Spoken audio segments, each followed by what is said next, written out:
All right, so back after last week's session that got pretty spicy. But we're going to talk about the kids next. So we talked about our relationship, and usually when that happens, that leads to kids. Right. So we had 5 boys, and so this month we've talked about anxiety, depression, medication. We've talked about marital relationships a little bit, how they're all kind of, and which is kind of think, how does that all go together? But if you watch it all together, it makes sense, right? Right. So, but it's our story. So it's our story. So with our kids, so let's talk about. So we were married 2 or 3 years before. I think 3 years, wasn't we? Before we started to have. I think when we had him, it was 3 years. I think we waited 2. Waited 2 years. Clay said he didn't know if he wanted kids, and if he had any kids, it was going to be after 5 years. Yeah. Well, our niece Kelsey came, and he loved Kelsey. Right. And Yeah, literally it was like, yeah, we'll wait 5 years, see how I feel. Kelsey came, we loved her to death. Then it's like, yeah, okay, let's go get one. Let's go get one. So then we started trying to have kids. Yes. And then you got pregnant, and you were you 19 when you got pregnant, right? Had him at 20. Yeah, because you had him at 20. Okay. Mm-hmm. Yeah, and then we had Brendan, and then. Oh my gosh, Mr. Fireball. And then we had him for a year or two. Well, about a year, a little over. Then we had another one. And then we waited a couple more years, and I was like, no, you were like, I think I want another one. Yeah. Because we just got those 2 out of diapers. Yeah. And then you were like, I think I want another one. And I was like, well, I just remember saying, we'll just have to go through everything we just went through again. Yeah. Like I wasn't against it at all. Yeah. And then then here comes Landon. Mm-hmm. And then we was on an anniversary getaway. Mm-hmm. And then surprise. Here comes Haven. Yes. Yeah. And then you were actually in school when you had him. Yes. You actually took him to class with you and everything. So yeah. And then again about a little over a year later we tried again for our Jessie. Didn't really try, but yes. And then so we had our 5th, and it was when we had the 5th I knew it was done. we just knew, right? Yeah. I felt that's it. I mean, it was funny because having all of them,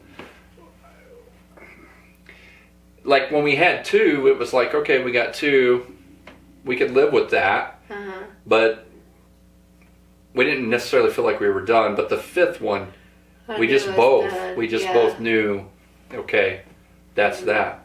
Mm-hmm. So, but anyways, let's talk about raising these boys, these youngins. And dealing with, so let's go back. We'll have to go back. We talked with anxiety, ADD, ADHD, all these different things that kids are being diagnosed with today. A lot of people don't have a very good understanding of it. Yeah. Period. Yeah. There are situations that are over medicated. Yes. There are situations and that's what causes. It's like extremes, right? Yeah. They're over-medicated, so I'm not going to give any medication. Yeah. And then that kid actually, his life is hell. Yeah. And he starts having trouble. Yeah. Right? Anyways, I know I'm just kind of plowing right into it. No. But I know with our first kid, we dealt with this issue of he didn't conform the way society wanted him to conform. Yeah. Right? Yeah. And so we had to work with that. Right? So my oldest, gosh, super smart kid. He's 22 now and married. But always, ahead of the game.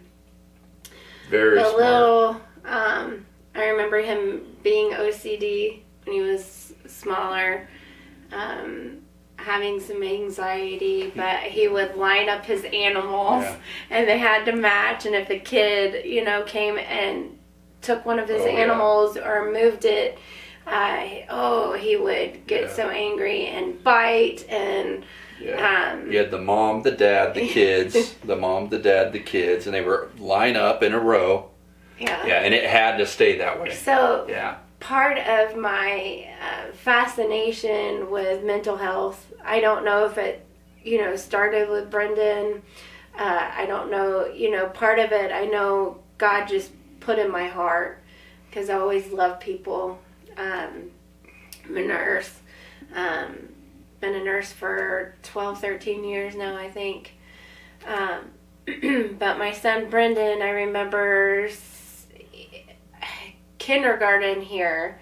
We were at a Christian school. They started saying, I think, your child may have ADD. And of course, you say that, and my husband was like, there's nothing wrong with my kid. Like he's a kindergarten. He's a boy. He's a boy. And I could tell, Brendan, just watching Brendan, how he learned, he always fascinated me.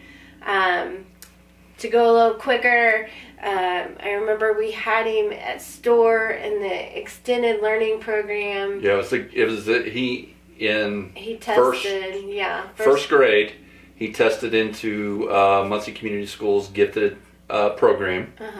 And so we sent him there. And he was doing second grade work there.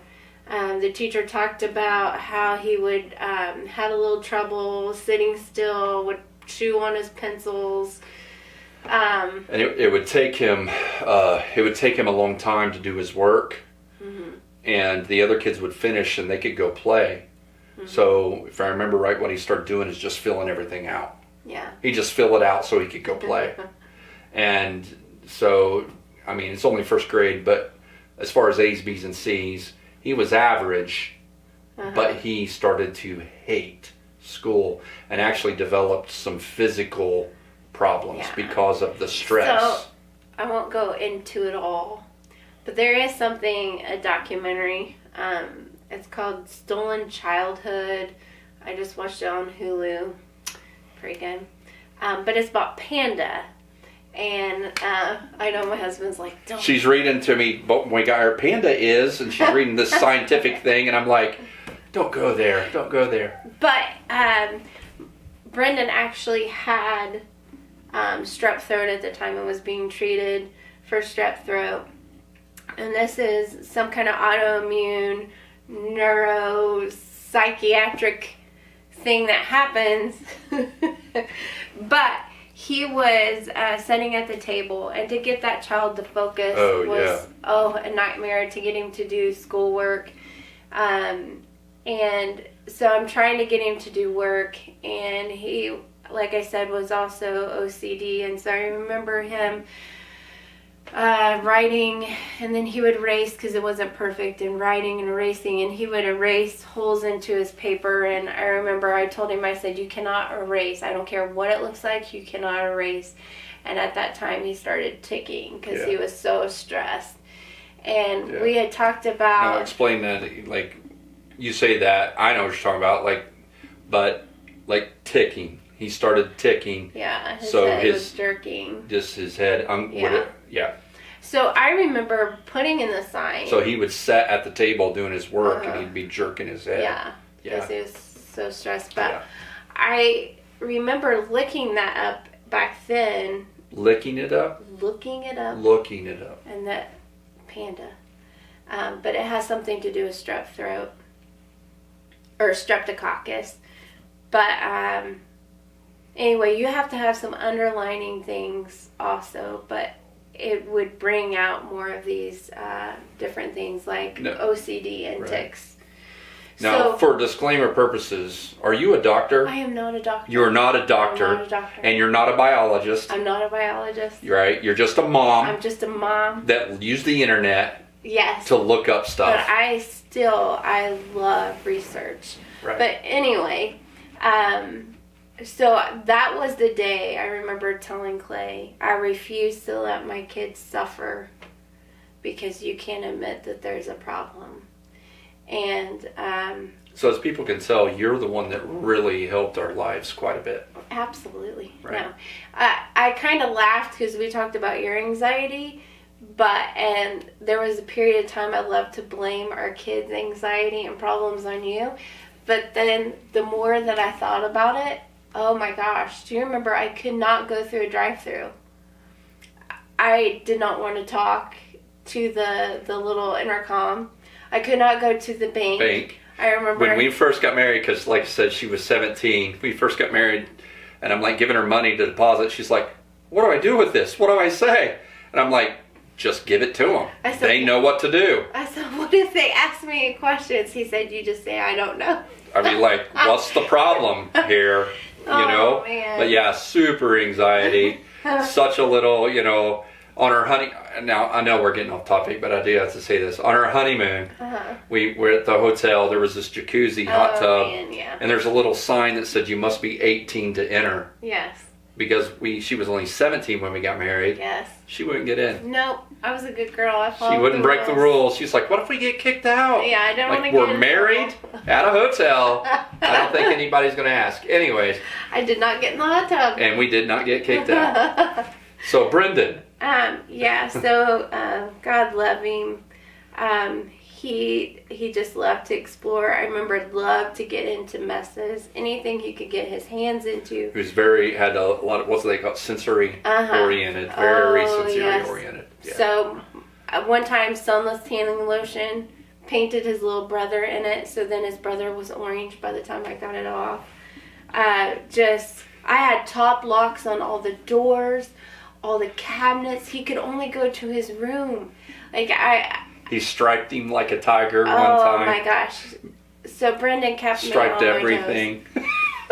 But the kid, he almost has a photographic memory with numbers. Yeah. Like he can look at, so the Wi-Fi password that's probably like 15 to 20 numbers and letters, look at it and have it memorized. Yeah. So today he's, and again, I know we're talking mainly about our first one, but he's the one that we have.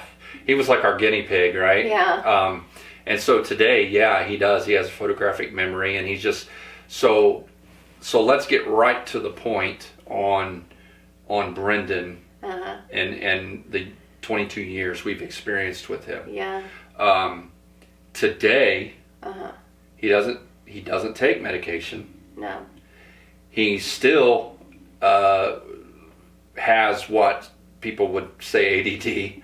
I mean, he can't hardly sit still. Anxiety. You know, he still gets very anxious. But he's seen me and he's learned from you, and he knows he pushes himself through now. Yeah. Photographic memory, extremely smart kid. Yeah. Barely graduated high school. It came down to a test. Yeah. Barely graduated because he didn't put in the effort. He would not do homework.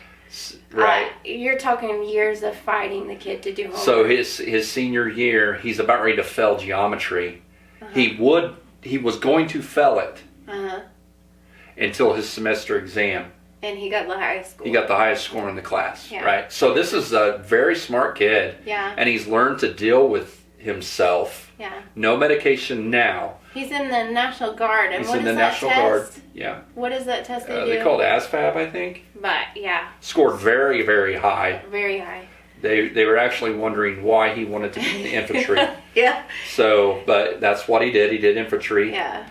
But I was going to say, as far as medication goes, so yeah, we started him on back medication. here, when he was in second grade, he had He had Mr. Randall in first grade who worked with him very well. Yes, he was an awesome teacher who made squares, and Brendan could stand, hop on one foot as long as he was in a square. He was kind of before his time. Yeah, really. he was amazing. Thank you, Mr. Randall.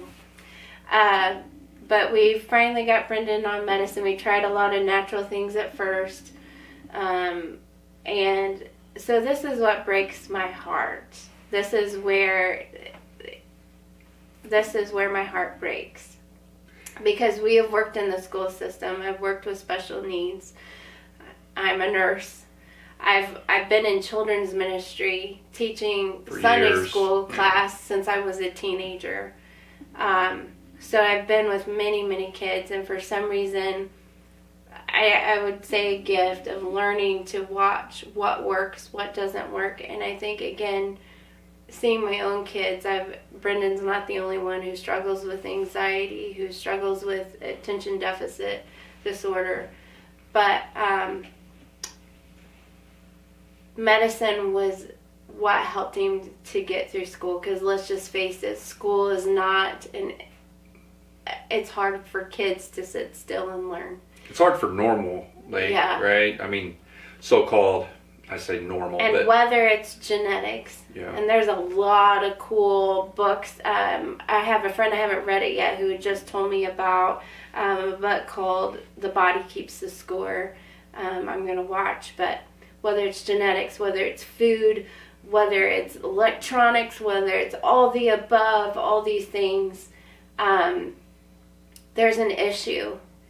And there is an issue. Something is happening that's causing this to be a pandemic, really, right, among our children. And so watching Brendan struggle, medicine was the key to help him to be able to learn and to be in school. But then he got to the age where he was mature enough. I want to say this, though, before, because I know our time is running out, because when we get on this topic, you could talk forever. I can. But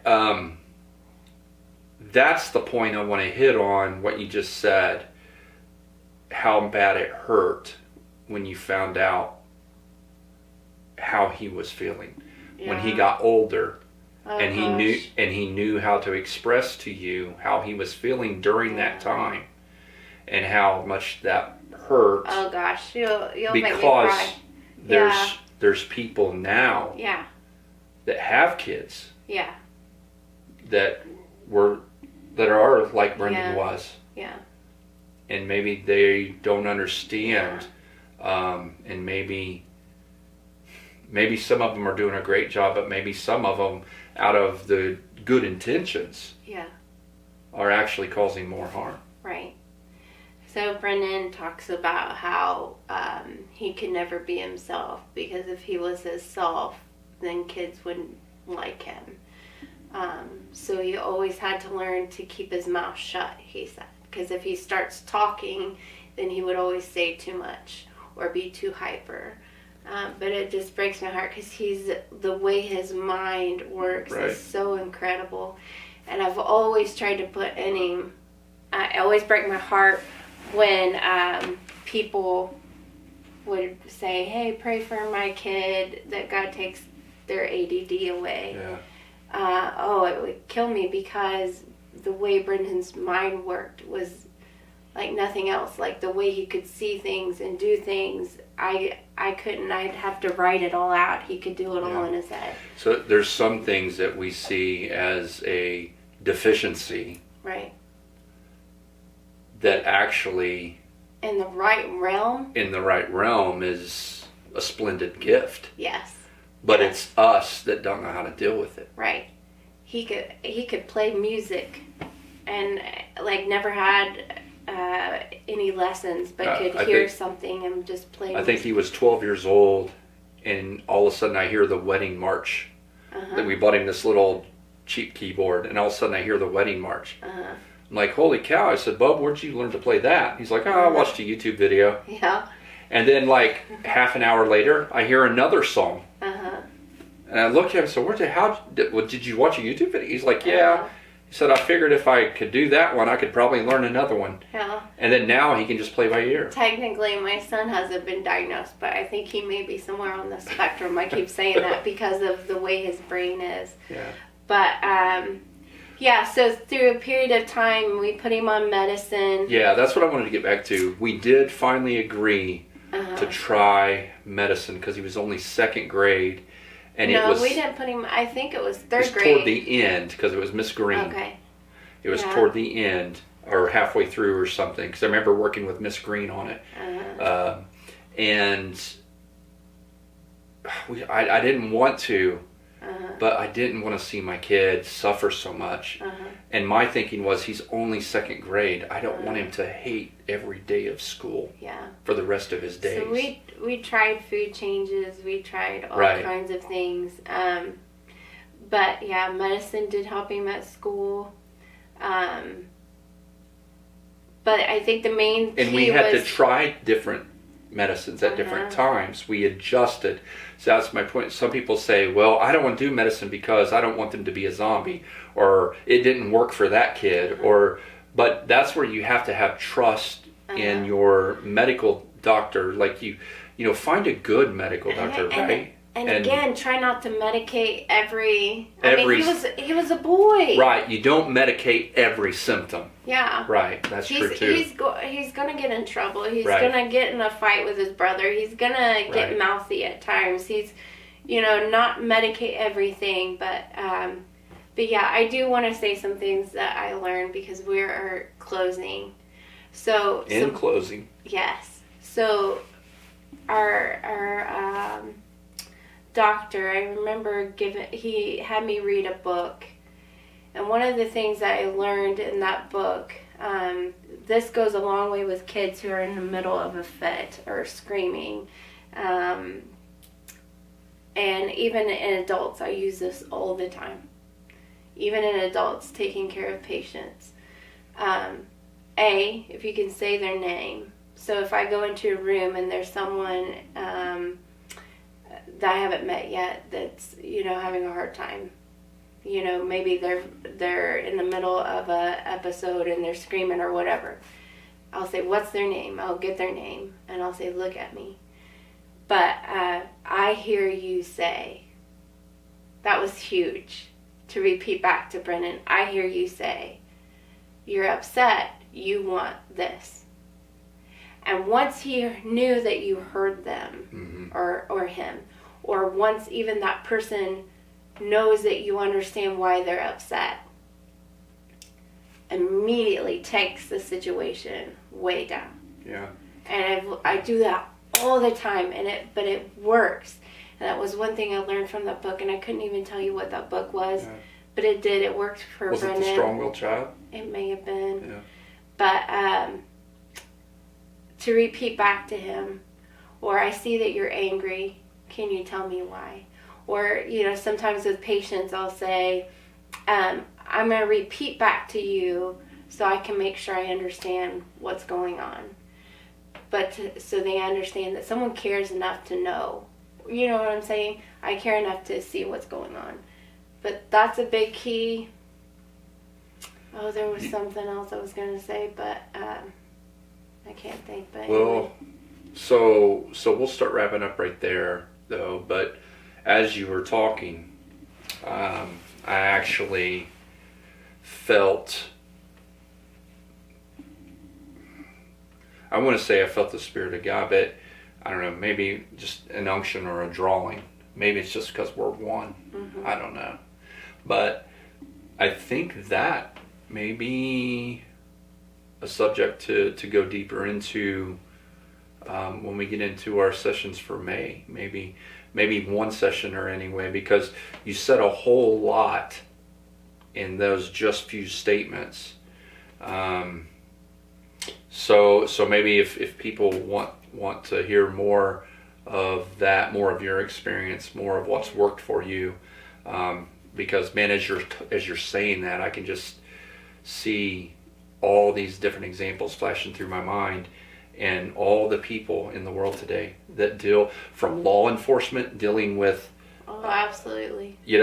I know police officers that they come up on scenes and it's a mess.